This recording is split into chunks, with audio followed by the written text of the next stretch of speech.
തന്റേത് തന്നെയെന്ന്. ഉള്ളിൽ അർജുനുണ്ട്.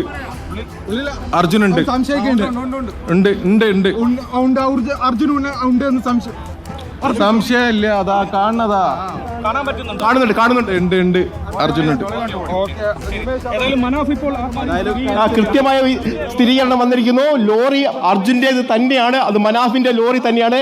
അതിൽ നിന്ന് അർജുന്റെ ബോഡി പോലും അതിലുണ്ട് എന്നാണ് ഇപ്പോൾ മനാഫ് പറഞ്ഞിരിക്കുന്നത്. ഏതായാലും അർജുന്റെ ട്രക്കും അതോടൊപ്പം തന്നെ അർജുന്റെയും കണ്ടെത്തിയിരിക്കുന്നു. കഴിഞ്ഞ 2 മാസത്തോളമായി കാത്തിരുന്ന ആ വിവരങ്ങളാണ് ഇപ്പോൾ ലഭ്യമാവുന്നത്.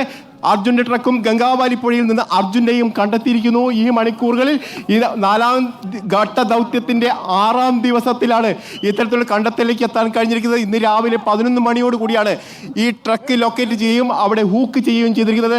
ഏതായാലും അതിവൈകാരികമായ നിമിഷം തന്നെയാണ് എന്ന് വേണം പറയാൻ. 2 മാസത്തിന് ശേഷമാണ് അർജുന്റെ വാഹനം കണ്ടെത്തിയിരിക്കുന്നത്. ട്രക്ക് പുറത്തേക്ക് എത്തുമ്പോൾ അതിനകത്ത് മൃതദേഹമുണ്ട് എന്നാണ് മനാഫ് പറയുന്നത്. മുഴുവൻ മാധ്യമ പ്രവർത്തകരും അവിടെ ഉണ്ട്. അതിൻ്റെ ഉള്ളിൽ അർജുനും ഉണ്ട്. നമ്മളിത് എത്രയോ കാലമായിട്ട് എല്ലാവരോടും പറയുന്നുണ്ട് ആ വണ്ടിൻ്റെ ഉള്ളിൽ അർജുനുണ്ട്, വണ്ടിൻ്റെ ഉള്ളിൽ നിന്ന് എവിടെയും പോകില്ല അർജുന്. എത്രയോ പ്രാവശ്യം എല്ലാവരോടും പറഞ്ഞാണ്, ആർക്കും വിശ്വാസം വന്നില്ലേനും.